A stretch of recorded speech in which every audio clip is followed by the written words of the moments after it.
So, SCU 30, gonna start it off with Meagan Kidder. Meagan, how's it going? It's going all right. All right. So before we go, I want to give just a little kind of like brag about how awesome you are, which I'm sure you're gonna love. But honestly, when I first started, right, just a background on me was I never did anything in freight. I had no idea about any of this stuff. I just happened to kind of find Steve interesting.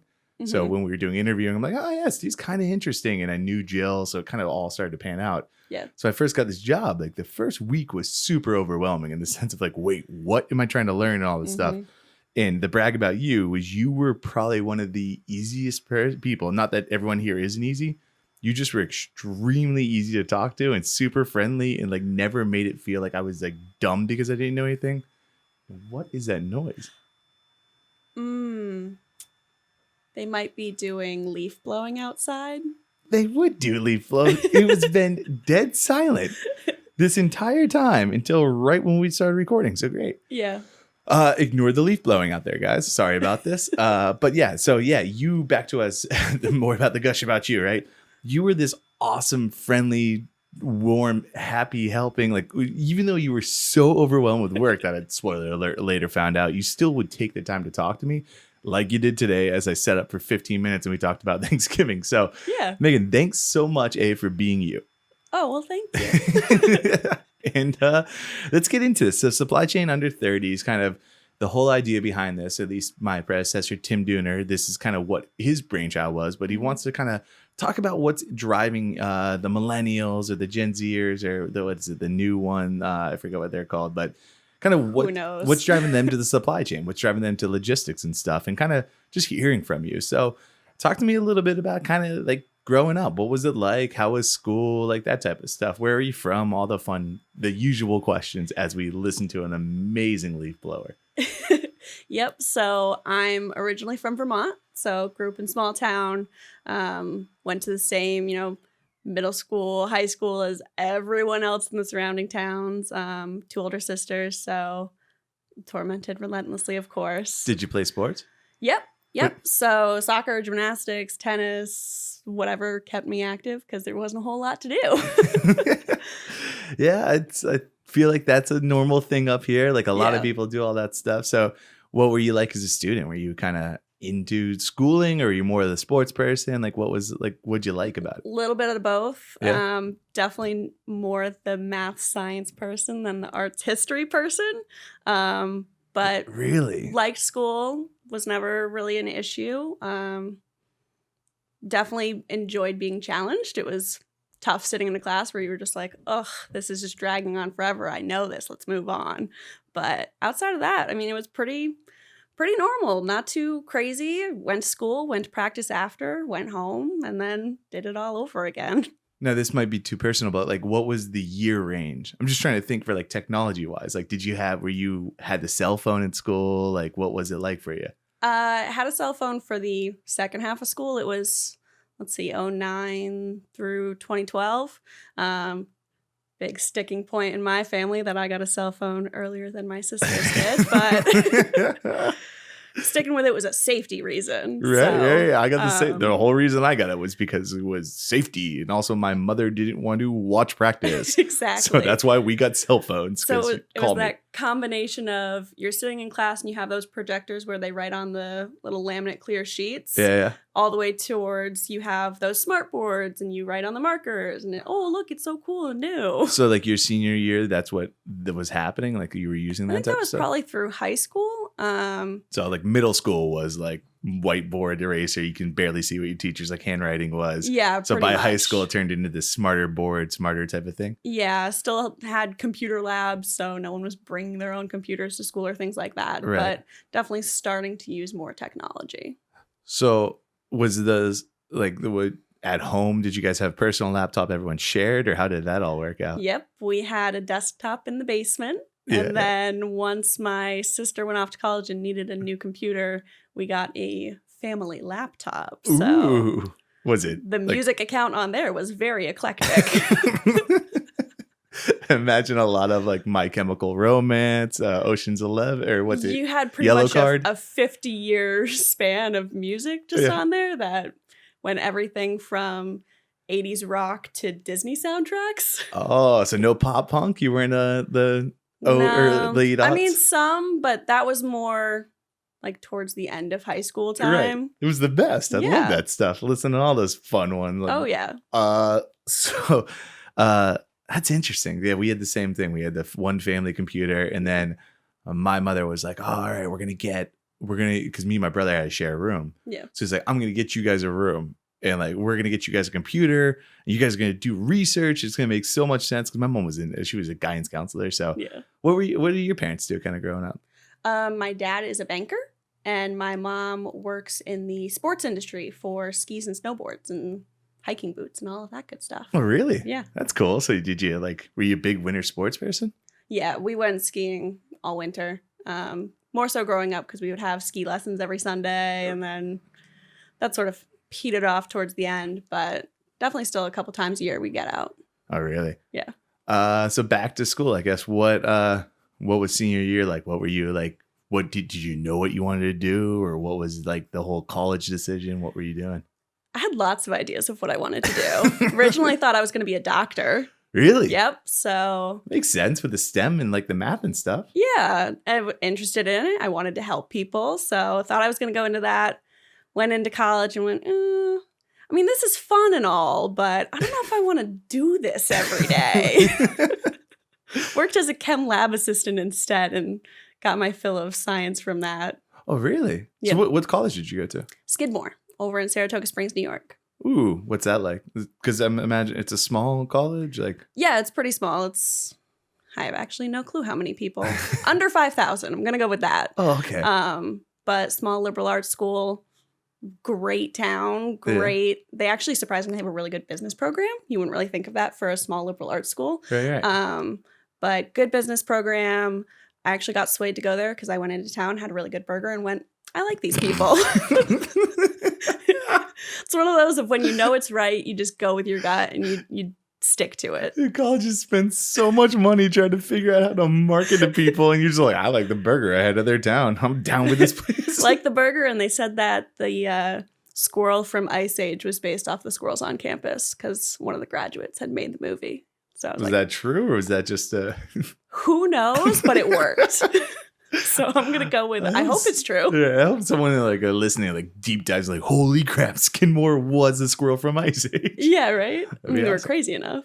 So what happened? Like, how did you, it basically was just you started getting those doctor classes and were like, oh no.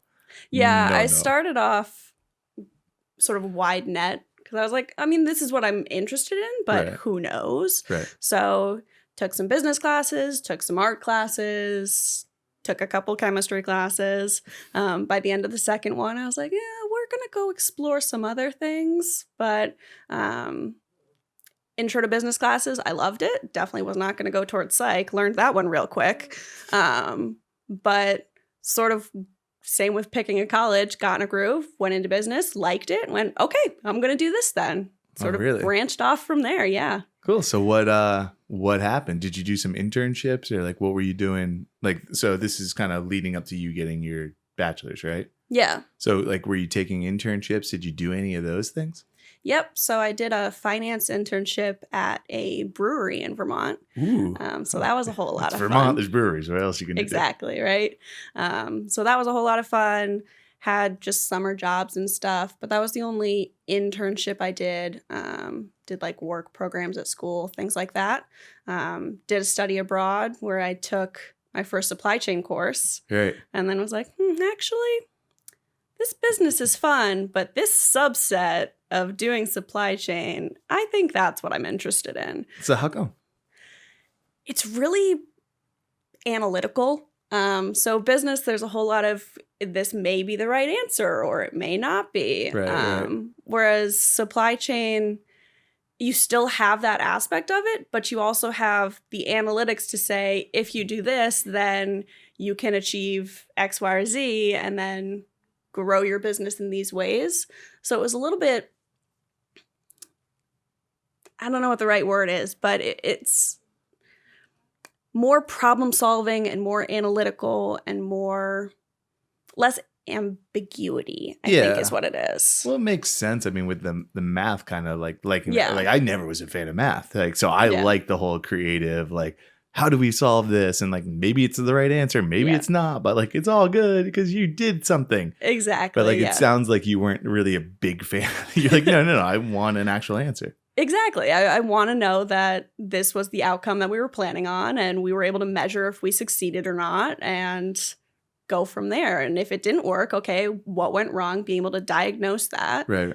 figure out what to do differently next time. But it's so funny because you're like such a people person. Like, how do you juggle both those things? How do you juggle this analytical side when you're like, hey, no, I see the numbers. I know this is the answer. Yeah. With still your kind of your friendly, optimistic personality that you bring to everything. You work in a customer-facing role. True. So then it's just a combination of finding a job where you can be analytical and problem solving, but you're not stuck in one room not talking to anyone all day, because I'd go crazy. I want to be able to talk to people, be on the phone with them, go meet them, just not sit by myself and be in my own little world.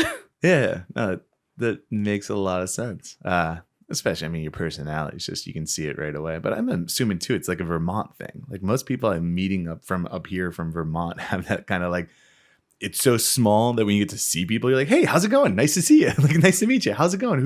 Where are you from? Did you know I like this burger at this one college town? It's definitely a lot more friendly, I think, than Boston.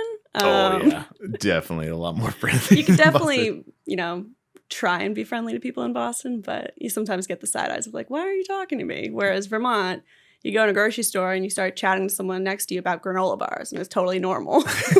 Yeah, I mean, it's Vermont. You're a bunch of granola eating, live free or die hard, funny people. Or no, that's New Hampshire. That's New Hampshire. I don't know. You guys are maple syrup drinkers? What is it? Oh, of course. Okay, my bad.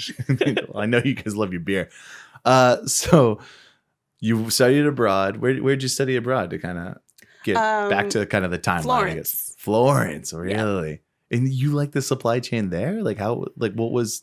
It had nothing really to do with where you were. It was just mainly the course found you interested. I mean, it was partly where I was. Yeah. The course we did was sort of a broad overview of everything supply chain related, but part of it was having to, from top to bottom, where you're going to get suppliers, where you're going to distribute to, everything in between, distributing limoncello. Oh, really? Yeah. So we had to come up with a whole project plan around it. And I was like, this is really interesting. You have to plan everything, figure out who the best people to use are, where the best place to put a warehouse is. And it seemed very all-encompassing. That's awesome. So, and that's because you kind of had the hands-on. So are you still working on your bachelor's at this point, or are you kind of more into, okay. Still in the bachelor's, came back from abroad, realized we don't have supply chain as a major or a minor at Skidmore. So kept on with just the business part of it. And then looked towards, okay, so we have, partner programs where we can do an MBA in supply chain. And we can do, just a master's in supply chain and things like that gives you a little bit more in-depth into the different areas of supply chain.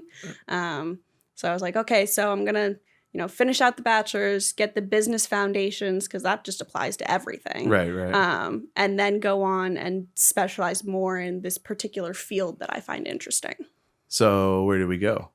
Like how did... RIT. All right. Okay. So Rhode Island Institute of Technology. Rochester, So you stayed in New York? All right. Yep. Was it a good burger place there, or was it tacos this time? I do love a good taco, but no, this time it was just they had an affiliation with Skidmore. Okay. I had a sister that lived in Rochester at the time. So I was like, okay, this seems like a good fit. And they accepted me. So were you back, and just because you mentioned your sister, are your sisters into supply chain, or what's your family doing? Are they a part of this, or is this one that you're trying to explain this? Like, I find it interesting how like you can make limoncello. They're like, okay, cool story, Meagan. My mom gets it because she's in operations. Right. I mean, the rest of the family, they get it if I talk to them about it. It's probably not something they find super interesting, but they're in physical therapy and behavioral analysis with disabilities. So Oh, okay. completely different. Yeah, way different. All right, so you get into the MBA, right? MBA? Yep. All right. So what was that like? Was it more experiences, or is that all kind of like you're in the books, you're reading, you're kind of learning how all the stuff works? Like what's an MBA for supply chain Little work? bit of both. So it's definitely a lot of, coursework. You're taking case analysis, you're breaking them down, you're finding all the different parts that you're supposed to. Right. But a big part of it also is, doing projects and actually building things rather than just learning about them. So like we had to do courses where we actually had a customer that we had to build a business analysis for them of where should they market themselves and things like that. We had to do a Lean Six Sigma project where we broke down step by step what should be improved in a warehouse, things like that. So it was a good combination between coursework, like learning project management skills and data analysis skills, combined with, okay, but you actually have to get hands-on and do them now. So what type of technology were you using? Like was it a lot of just kind of pen and paper stuff and like, hey, use your MacBook to write up the papers or your courses, or like were you kind of diving into Excel spreadsheets and it tables? was full Excel spreadsheets, Tableau, graphs, like everything in between. We had a specific class on data analysis and SQL databases and all of that good stuff because you needed to know that just for context. If you're talking to people, even if you aren't diving into computer science as your specialty, you need to have the understanding of, okay, I'm going to be talking to people that are talking about this though. So how do we communicate and speak the same language? Right. So I guess kind of starting to transition into like the real world once you get a job. What did you find? How much did that MBA kind of assist you with once you kind of got into the real world? Like, do you still kind of go back to the learnings you had from there, or is it like definitely? I think it's a good foundation of you learn skills and things that you wouldn't normally otherwise. I think it definitely helps with getting a foot in the door in some places that you wouldn't usually be looked at for in terms of job applications and things like that. From the point of view of like your age, or because of like being a woman in the supply chain? Mostly Both? age, I think. Okay. And nowhere that I looked at really had a problem, or at least didn't advertise the fact that they had a problem that I was a woman. That would be an aggressive move by a company. Yeah, right. Like, wow. It's 2019. Why would you do that? So no, but it's more, okay, age. You're young. You've had a couple internships. Right. You've had some work experience, but we're looking for 5 years of experience. Right. Or we're looking for 2 with a master's degree. So it just sort of bridges the gap a little bit more of, okay, I don't have necessarily work experience, but I have all of this schooling and the projects I've done through that right. Sort of which is the helps. Same thing, right? What am I like? You want me to go roll up my sleeves and work in a warehouse, or like I've actually done projects that you're going to have this role try to fulfill. Yeah, like that should count as the 2 years. Yeah, so, exactly. So that was. So if you just went straight out from MBA or from your bachelor's, like you probably wouldn't have been able to continue this role, right? Yeah, it was definitely one of those where it was either, okay, I'm going to finish my bachelor's, work for a little bit, maybe go back for a master's later, or I'm just rolling straight through, accelerated program, 2 years later, I'm done, I'm finding a job. Yeah.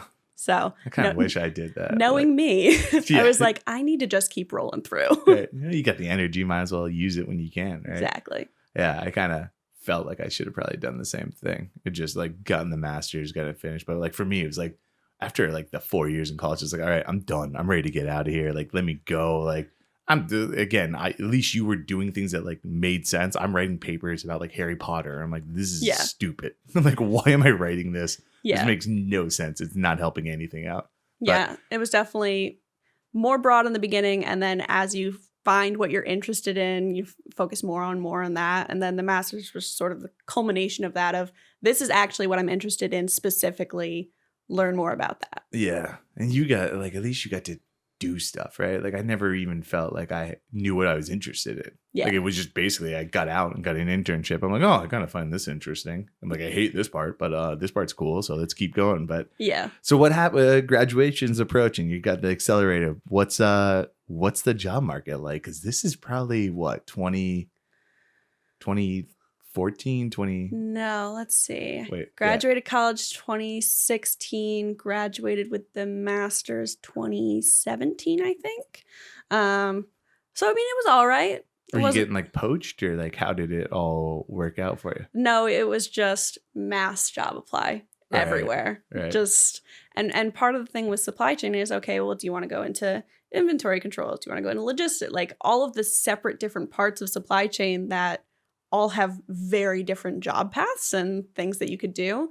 So where I was able to focus on I like supply chain, I didn't have the internships or experience to say I like this part of supply chain. I want to focus on that.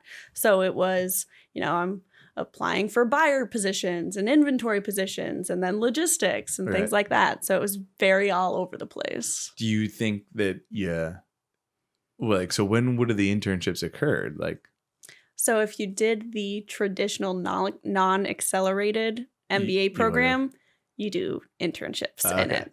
But I was like, that's expensive. And I would like to be done now. So we'll focus on that after. So you applied everywhere. How many, like, did you get a bunch back, or what was that like? What was that experience like when you're just applying everywhere and then like looking at these requirements and be like, oh God, I don't have like this years of experience, but I've got all these other things. Like, yeah, it's stressful. Applying to jobs is always stressful. It's the worst, regardless of what industry you're in. Yeah, right. But it was definitely, how do I position this as I may not know this now, but I'm smart enough and I'm capable enough that I will pick it up quickly if you give me a chance on it. Right. So that's the hard part. I actually ended up talking to a recruiter just as hey, we have a connection through a mutual person and I want your take on this. What do you think? And she was actually, hey, my boyfriend does logistics. Have you looked into jobs there? And I was like, not really. I don't know. And then actually that was where I had the most success getting interviews, callbacks, things like that. Had a job offer, did the whole, but I don't really like it. Really? Like, I'm holding out for this one company. I think they're going to be the good fit. There's parts of this that I like, but I think I'm going to be bored after a year. Yeah. And then that ended up being Aborn, the one I was holding out for. So they actually decided to hire me, Someone thankfully. knows it's close to bonus season. Jill, if you're listening. Hi, Jill. So Aborn hires you. And like, I'm assuming some of the nice things about Aborn is just location and stuff like that. But like, what else? What was like, not to make this an Aborn recruiting thing, but kind of what drove you to this job? What made you kind of interested in kind of like this position or this role? I think it was a lot of different things. One of it was just, I really liked the people that I'd met. It felt very comfortable. It felt very much like a place where I could grow. But it was also the position where I would be able to interact with customers, but I was still doing analytics of some sort, and I would have to, go through reporting with them, things like that. But it was also, hey, this is sort of the base outline of the job. Make it what you want. Right. Like if you come in and you realize you really like this aspect of it, explore that. Yeah. Like, as long as you're getting everything done, you have the wiggle room to really explore different areas. And I also really liked that it was a small company. So everyone pitched in, everyone jumped on team calls, and it was never, oh, well, you're solely responsible for this. Right. So I liked that aspect of it. Like, would I be right in the sense of like, how you talked about that whole damn, I just lost my train of thought. It was something you said earlier of just like, I could probably see you seeing that idea. I guess quickly as I think about that, talk to me a little bit about what you're doing. Like, what is your role? all that type of stuff, because we, like, you and I know exactly the role, but we haven't really mentioned that. But yeah, account manager at Aborn. What's your day to day like? What are you kind of doing? How do you what are you doing within the supply chain? It's changed like 5 times since I've been here. But it's everything from, client calls, reviews with them. How is their business doing? Is there anything that we could be doing better? Is there new suppliers you're bringing in that we should be negotiating lanes for? Helping out with RFPs and onboarding new clients into the TMS and sort of managing that process too, along with, freight claims, invoice issues that are always going to be there and always need help being resolved. But it's a lot of that, okay, the client needs something. Even if I'm not necessarily the person to get it done, someone here is, and I need to get it done and keep the client informed of it so that they know what's going on. Yeah. It's actually it's interesting because this was something I found. This is gonna be like a sidebar, but like Steve Aborn, the director here, he was sending me this like Harvard Business Review podcast he was listening to, and they were talking how like millennials in the past, like all the metrics are like, hey, millennials love feedback. They want to hear about how great they are because they are the participation award generation. Screw you, we're not that. Never got a participation award. You lost. That was my experience as a millennial. But he was saying that like in reality, a lot of times, or at least this is what this podcast was saying, is that in reality, it's actually connectors that millennials are looking for. It's not feedback's fine, but like what the hell is getting quarterly feedback help me out with when like I still don't know how to, like, I need to get this task done. Yeah. I don't know who in this giant organization helps me out with it. Yeah. But like, and that was the thing. He's like, yeah. I'm like, oh yeah. I'm like, I get that all the time. Like, especially for me, half my job is finding out connectors. Like, it's why I talk to you guys like right when we started. Because I'm like, okay, I need to know what you guys do. So if I need something done or if I need to ask for someone, I know who here does it. At the same time, like, I can help out them. Like, this is what I can provide. This is what I can do for you. Like that type of stuff. But it sounds like you kind of had that fun element to it. And I remember what I was trying to write down earlier. It was talking, like you say, like the cool thing about having small is that everyone jumps on a call. I'm going to guess that for you, it was huge in that idea of like, hey, I'm going to learn.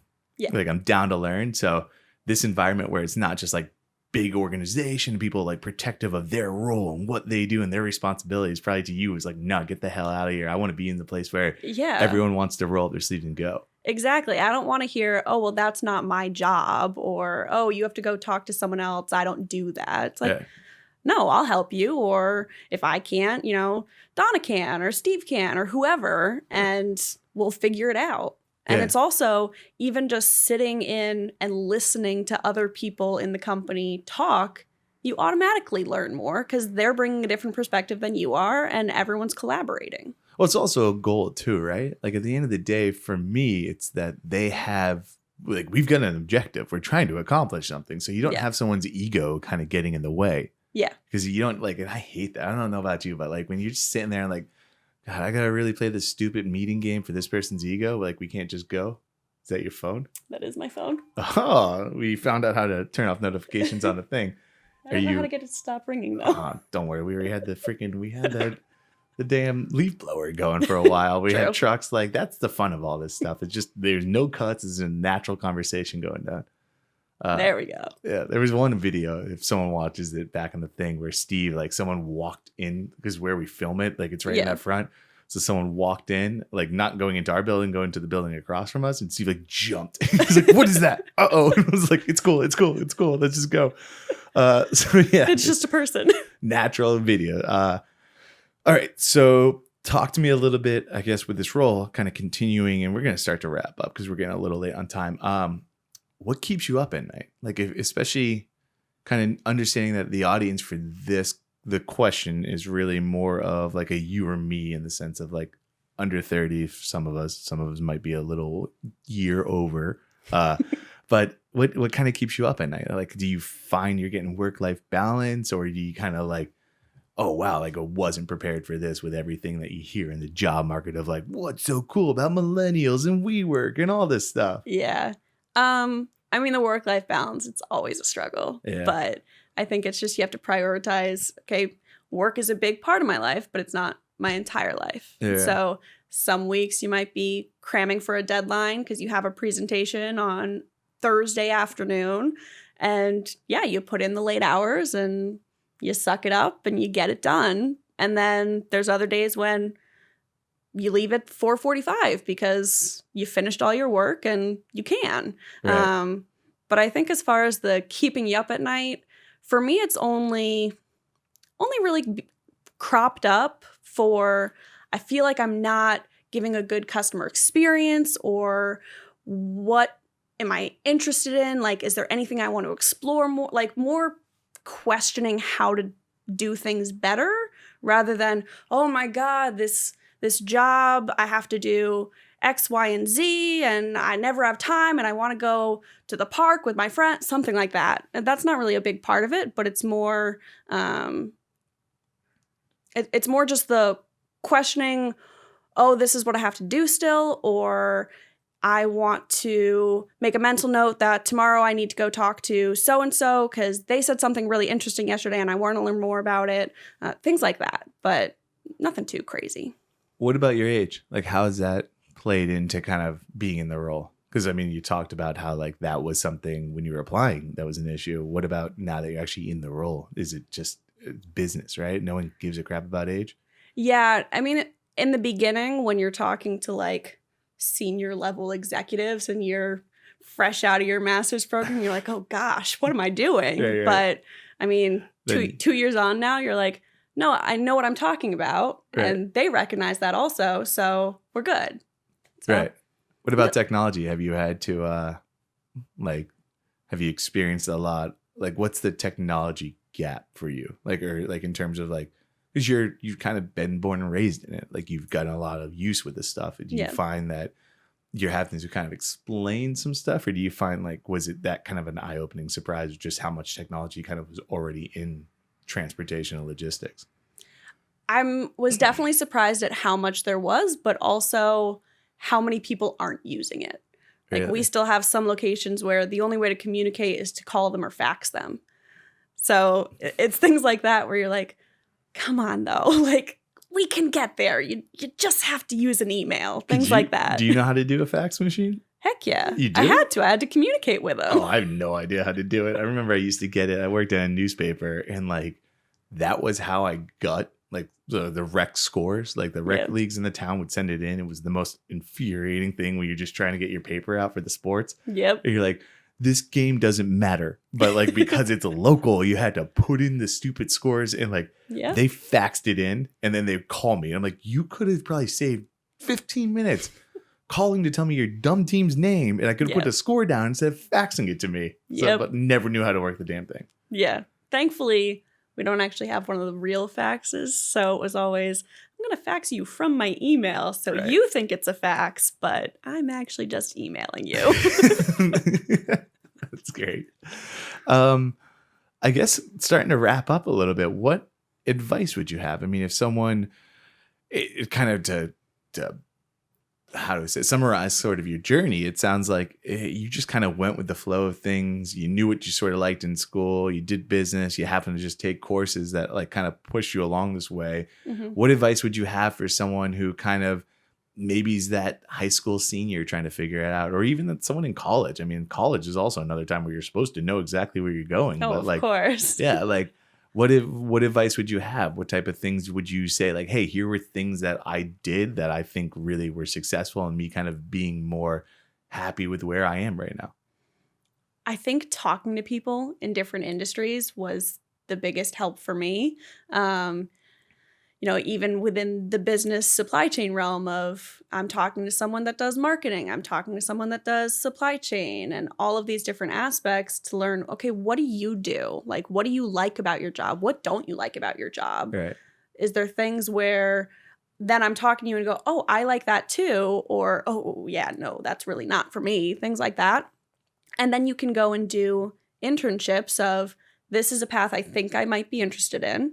Before I get too far down the line, test it out. Right. See how it works out. And it's really all just about networking, because then you find the internships, you find the people to talk to, and then down the line you find job opportunities of, you just have to get out there and talk to people. And that's sort of how you find your path, I think. Yeah, that's awesome.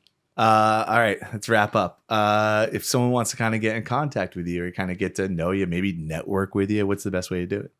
I have a LinkedIn. All right. I also have other things. You don't want to mention the Instagram? I already learned this my Instagram's just my dog. Yeah, I know. I learned this on the last podcast where I listed out everything and you went, oh, you're giving your phone number. So for networking purposes, probably the best place to reach out to you would be LinkedIn. I'll include it in the show notes. So if you're listening to this or you're watching this, there's a link somewhere. Just go into details, scroll down if you're on YouTube. And I'll include all that type of stuff. In the meantime, I mean, this was awesome. Like so I had Tyler Ray, our intern, as an SCU 30. Now you're the second one I've gotten to do. This is like our 4th episode. We're really kicking this off. It's on a roll. Yeah, awesome. So thanks for joining me today, Meagan. Not a problem. Thanks for having me. All right, bye. Are you an SCU 30? You want to come on the show? We're always looking for supply chain professionals under the age of 30 that would like to talk about their journey in the supply chain. Leave a comment if you or even someone you know should be on the show. In the meantime, you can enjoy some of the past episodes of Consulting Logistics to your left and just click there. And you can also subscribe to us by clicking on the subscription button right here. Thanks for watching Consulting Logistics. I'm Kyle McNaught. Peace.